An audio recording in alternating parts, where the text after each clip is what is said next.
Welcome to Productly Speaking, the podcast that dives deep into the fascinating world of product management. I'm your host, Karl Abbott. In each episode, I'll be bringing you conversations with some of the most innovative and inspiring minds in the industry. Together, we'll uncover their stories, insights, and the secrets behind their success. So whether you're a seasoned product manager or just curious about the field, join us for an entertaining and informative journey through the art and science of creating great products. Let's give it a go.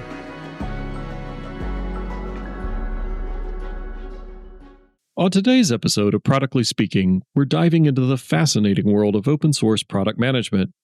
Open source is a software development methodology that enables global collaboration, allowing anyone to contribute to projects. While building products from open source projects can be incredibly rewarding, it also challenges traditional product management models. Additionally, creating a viable business model around open source products or services presents unique difficulties. To explore this topic, I'm thrilled to welcome Reese Gifford, a principal product manager at Microsoft specializing in Azure Confidential Computing. Reese brings a wealth of experience, including her role as VP of Product at Mozilla, where she worked on the open source Firefox web browser. Reese, it's a pleasure to have you on the show. Thank you so much, Karl. It's a pleasure to be here. Tell us a little bit about how you landed the role at Mozilla and what drew you to that spot. Yeah, absolutely. So I have been in high tech for a very long time.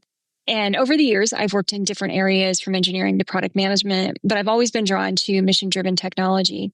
How I landed at Mozilla specifically was that I was an independent consultant, and I had a dear friend who asked me to come in and manage the platform engineering team while there was a person out on maternity leave. And I had said to him, I will absolutely do that, but I am not going to go full time. And so 3 months later, the role of VP of product opened up and I went full time and just kind of I really did. I just kind of fell in love with the people at Mozilla, their mission, and everything that they were about. So that's how I ended up there.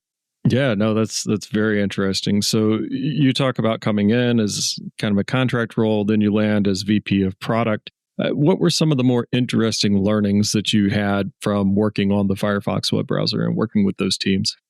Yeah, really interesting. I guess kind of the first thing is that across the organization itself, everybody had some type of understanding of the web browser engineering and functionality. It was just this baseline thing. And you don't always have that when you're working in a tech company. Also, Mozilla is a 501c3, so balancing business growth needs with revenue was and is a challenge. Additionally, and I'll mention this several times, is that the community has a massive influence. The challenge there, of course, is that decisions have to be driven from a consensus of multiple stakeholders, including external contributors.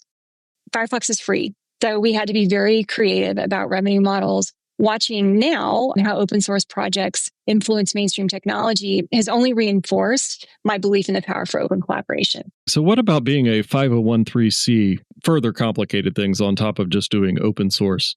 It was interesting because when you are in a publicly driven company or an organization that isn't a 501c3, I feel like you have somewhat more flexibility to go after revenue in every way that you can, and it's expected. When you're a 501c3 and Mozilla's mission was to have a globally driven place where people could go and access the internet, you had to really be careful about balancing community expectations and making sure that as an organization, you were adhering to that mission of freeness and to openness. And it made it harder when we went to think about different monetization strategies. The community had backlash. They didn't want that. They wanted, everything to be free. And so for the community itself to pay for things it's a hard mental shift. Yeah, and you're looking at something like Firefox, which it has an open source community of developers that work to develop that, but there's also just large communities of users for something like a web browser. So what types of community interaction did you have, and how did that potentially impact the role of product?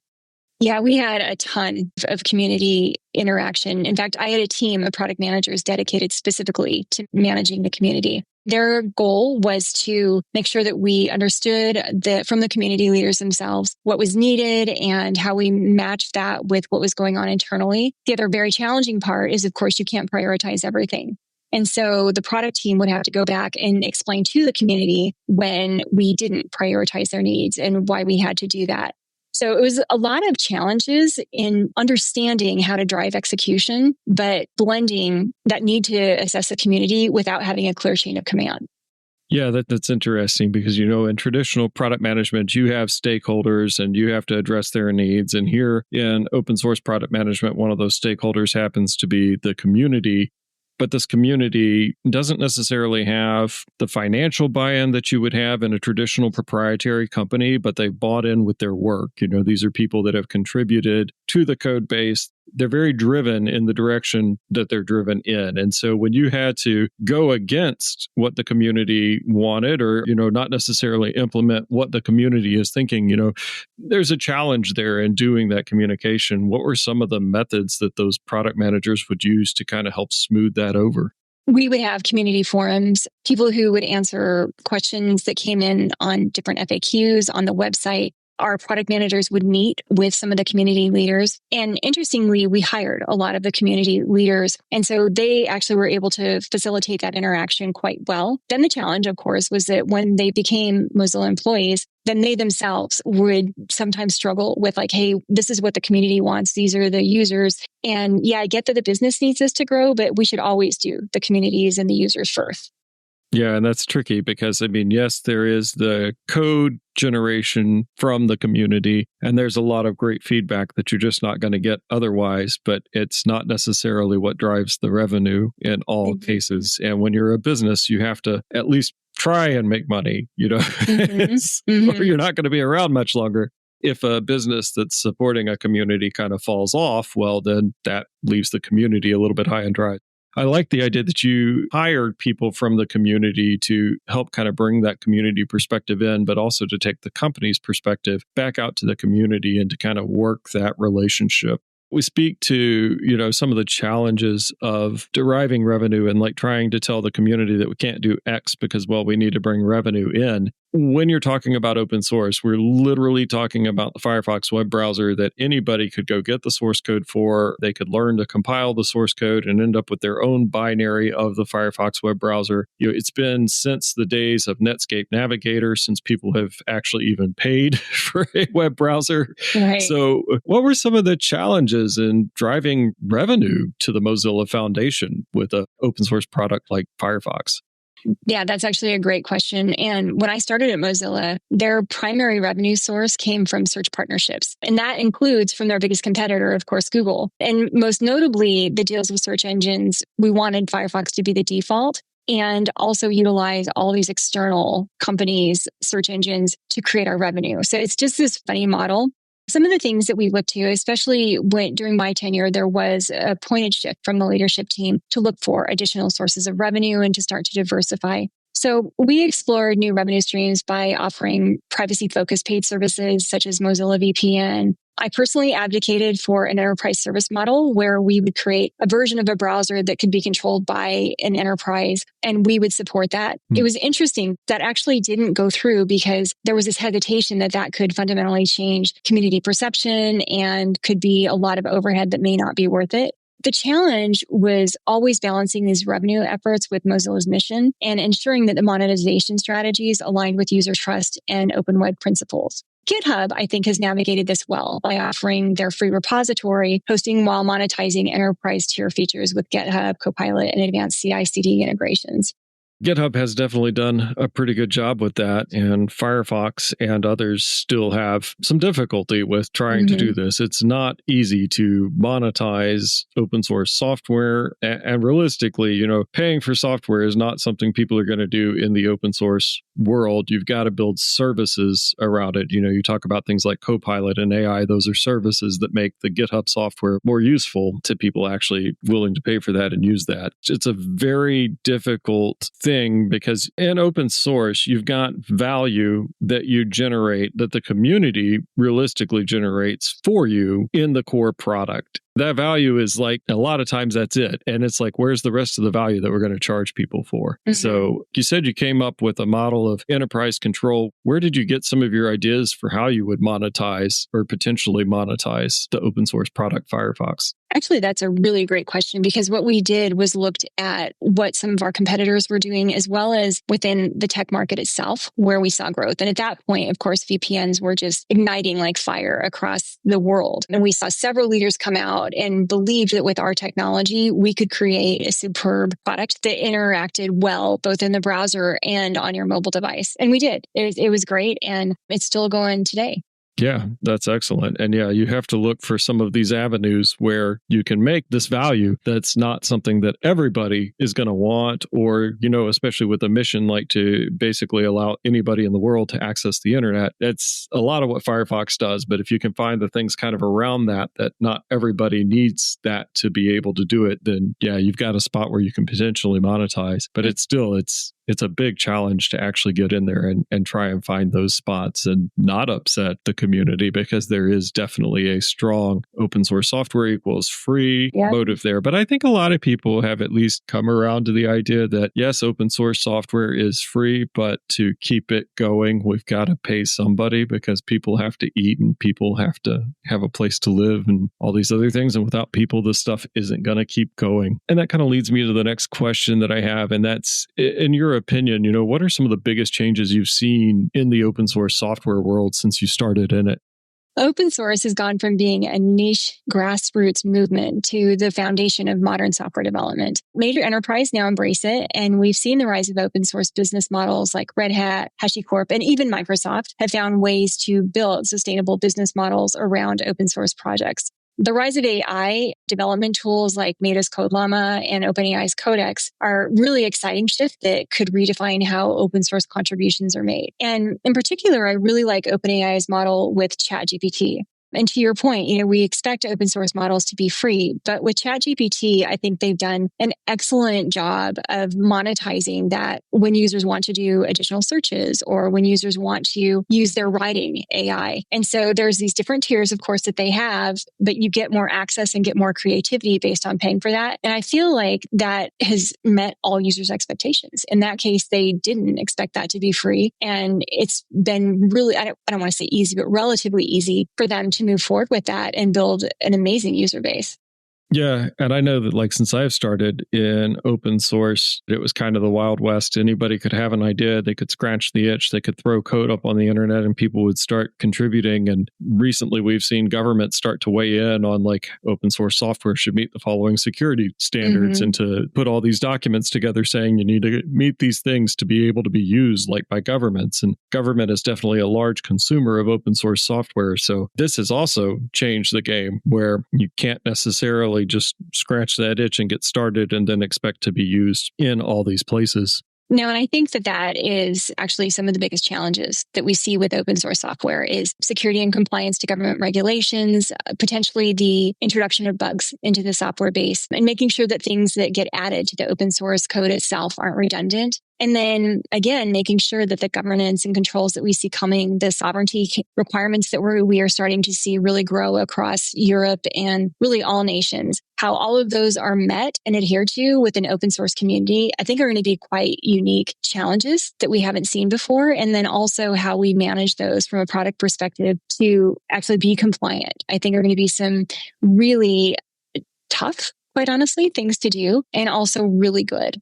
You're probably right, because the community hasn't traditionally wanted to worry about these types of requirements. And this is where business really does get in and worry about these types of requirements. And so we kind of see the freewheeling spirit of the community to just build software for the fun of building software versus business that we've got to do the boring bits because, well, that's the part that nobody wants to do. So that's what we'll get paid to do. And it is interesting because it's one of the challenges of managing products based on open source software. But what do you think some of the other unique challenges there are in managing those products based on open source? I think, some of the other challenges really are traceability. And what I mean by that is Mozilla itself started out, of course, as open source, which we've talked about. We, during my tenure, actually mandated the creation of Firefox accounts. And that actually was met with some backlash because what we wanted to do with the introduction of GDPR was make sure that when code changes were introduced to the web browser, that we had the ability to go back and contact the person who had done these. If bugs were introduced, make sure that we could go back and, if needed, talk to that developer or contributor for bug resolution. So those types of things, as I said, were met with friction when we introduced those. And so I think across the board, we're seeing a shift in how it's managed. With the rise of cloud services, companies are figuring out how to monetize open source differently, often through hosting services, which we've seen with AWS's managed Elasticsearch and MongoDB's shift to SSPL licensing. So we're seeing that shift, and we're seeing acceptance of that shift with the introduction of privacy standards and security standards. I think it's here to stay, but I do think, as I said, I think there's going to be some challenges. So it's interesting. Firefox accounts was pretty much a response to needing to handle GDPR regulation.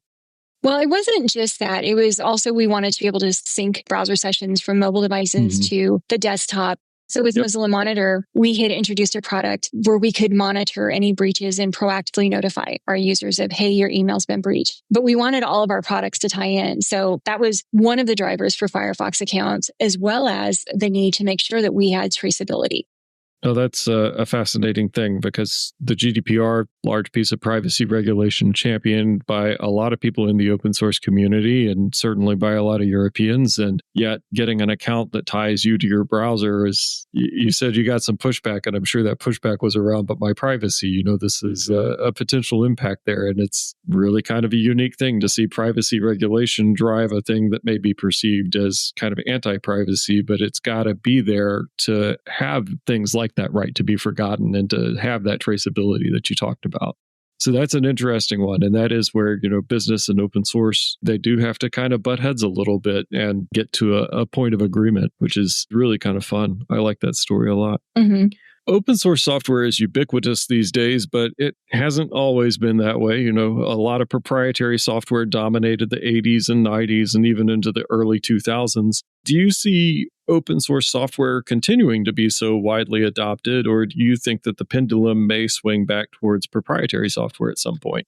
Well, I definitely think with AI, right, and in particular ChatGPT and OpenAI's approach in general, we're going to see a balance of open source transparency with monetization strategies. I think with AI, we're going to see contributions where it helps triage issues, suggest code changes, or even refactor projects. And we've seen this with GitHub Copilot. So yeah, I think it's here to stay. I do think we're going to see just a shift in general in terms of how it's accepted and the expectations from end users that we do have to monetize it. So that is interesting to look at OpenAI as a possible new type of way of monetizing open source software, and something that we may see more of as we go forward. Yeah, and I think too, just with the apps that we see, if you think about gaming and the expectation there that if you want to get to new levels, there's monetization. And in general, the world is driven to monetize those types of things. I think across the world, we've seen that become more accepted. And I think that will be directly influential to what we see with open source. So how do you think that open source product management is going to change in the next 5 years? There's a lot of different things going on in the world, but if you had to put a crystal ball and be like, okay, product management of open source projects will look like this in 5 years, what does that look like? I would say that with open source in particular, you're going to see a lot of embracing the community where users aren't just consumers, they're contributors, they're advocates, they're stakeholders, and they influence the direction of those products. And we do see that, as I mentioned before, with applications that you use on your device. There's always methods to provide feedback. I think that you'll see more strong facilitation skills, that there will be people who don't always have direct authority. And so influence and community contributions are going to be key. And I think comprehension of the different business models for open source, where you and I agree that previously there was the expectation that it was free, but now we're seeing that there's always a strategy behind sustainability. And I believe that within product management, within engineering, within marketing and sales, across the board, we're going to see this acceptance of, okay, yeah, we know that open source was historically free, but now these organizations who are developing things do need a sustainable way to keep the product working. Yeah, that'll be interesting to see how that gets adopted, because I know that in certain nations and in certain industries, this is already largely accepted that you have to pay for open source software, even if, it is free, quote unquote. that free isn't truly monetarily free, that, there's the need to maintain the software. Security patching is a big, big issue, that if we don't pay people to do security patches, we could end up with massive security vulnerabilities that leave us completely unprotected. So we've got to pay for this type of work to be done. And I think that there's a number of industries and nations that actually see this and understand this, but there are definitely still industries and nations that are like, no, it says open source, that's free. That's what it says. And I don't think I should have to pay for that. It should work perfectly out of the box. I pay for it the once, maybe, and then I run it for a while. And then we talk about payment later. And yeah, hopefully you're right that some of that will start to shift over into that acknowledgement that, yeah, we do need to actually fund these projects and we need to fund this development, especially as so many people get good value out of it. Right. And I think when Netscape started, right, which became Firefox, there was this great, really cool thing where there were so many contributors and it was new technology. And so the community really did build that browser itself. But now with technology going through another evolution, right, with AI and the need to support that with constantly analyzing data, it's different. And so I think perhaps the former contributors are now wanting to be paid themselves for doing some of this stuff and for helping to contribute to those advances. No, that's an interesting point as well. And there's definitely companies out there that are working to see how do we pay the maintainers of these open source projects, because they're the ones really kind of keeping the show going. The really big projects, a lot of times you'll have a company like a Red Hat or a Microsoft who will be paying the maintainers of that project. But there are still important projects where the maintainers aren't necessarily employed by a big tech company. And so how do you pay those folks? And that's an interesting avenue as well. Well, and when you think about AI in particular, the need to grow the back end so that they can store the reference points and the things that they need to search on to generate responsive answers, like that's not even developers. That's just solid infrastructure that will need to continue to grow as we learn more and more with artificial intelligence and machine learning.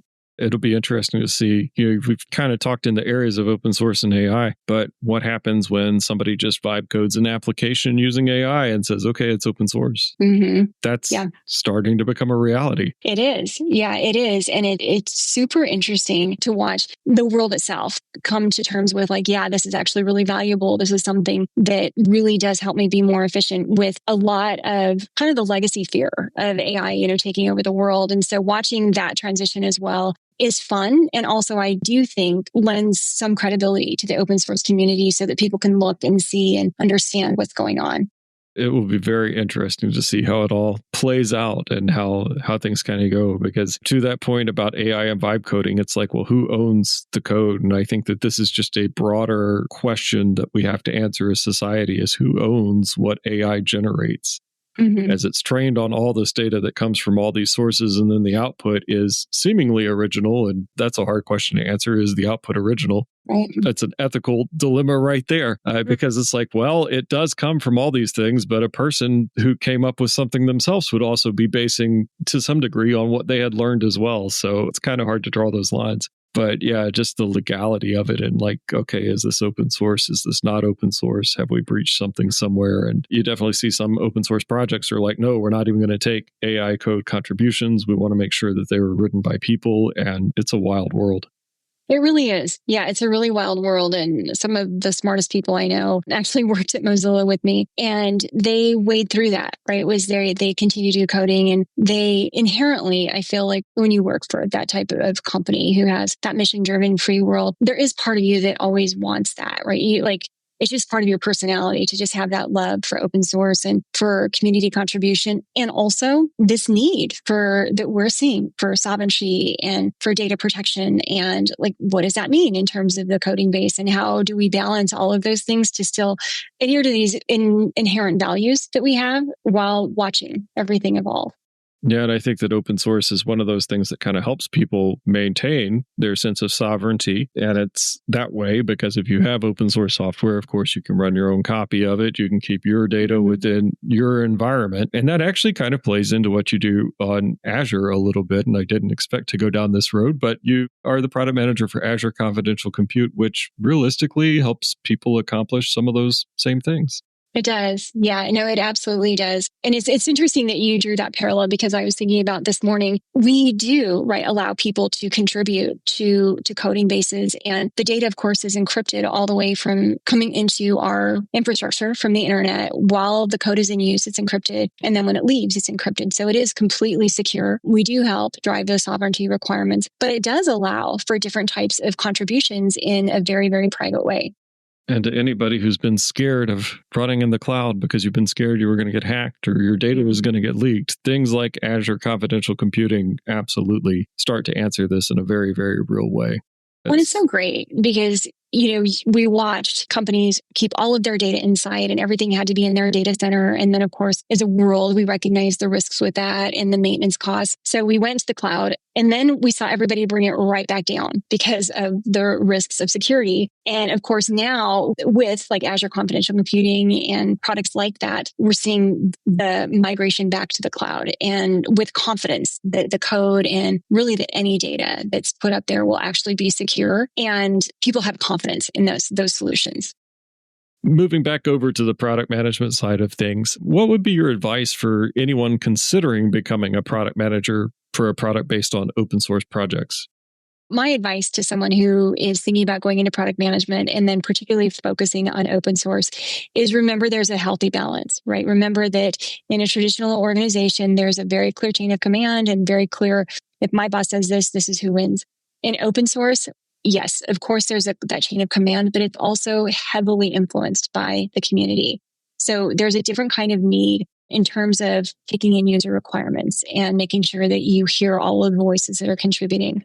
The other thing is, remember, if you're wanting to go specifically into open source, the need to communicate back to internal stakeholders and the external community to help explain why prioritizations are where they landed for the different roadmaps and the development priorities. And then I think lastly, it would be know that it's harder. I think product management in an open source community is harder because you have such a more vast stakeholder base that is very, very active in feedback. So even, of course, with private entities and code that's not open, you get user feedback and you do respond to that. That's absolutely. In an open source environment, though, they're contributing code. And so there is a feeling of importance by that community and that contributor base where they have a different expectation than traditional users. So I say, look at those three things and just be very hyper aware that those are things that are going to be required in an open source type of product management role. Thank you. And one final question, just to help our audience get to know you a little bit better. What is one goal that you hope to achieve in the next year? Oh my gosh. So professionally, there are a few releases that I want to get out with confidential computing. There's a couple customers I want to bring up to speed. And personally, my New Year's resolution was to take up pottery. So I started doing that. Yeah. So I started doing that. And my goal is to actually create completely balanced cylindrical objects that have lids that actually fit. So within a year or two, you'll be selling it at craft festivals and I don't think we're going to get there. I just don't. I just want it to look good and be able to give it as gifts that don't completely stink. All right. Well, thank you so much, Reese, for coming on the show. It's been good to have you here. Oh, it's been my pleasure. Happy anytime, Karl. Thank you so much. This episode of Practically Speaking was brought to you by the letters P&M. If you enjoyed our conversation, be sure to subscribe so you never miss an episode. Share this podcast with your friends and anyone who loves a good story about product management. We'd love to hear your thoughts and feedback. Visit us at www.practicallyspeaking.com. Drop us an email at hello@practicallyspeaking.com or join the discussion on Matrix at #practicallyspeaking:matrix.org. Thank you for tuning in, and we'll catch you next time.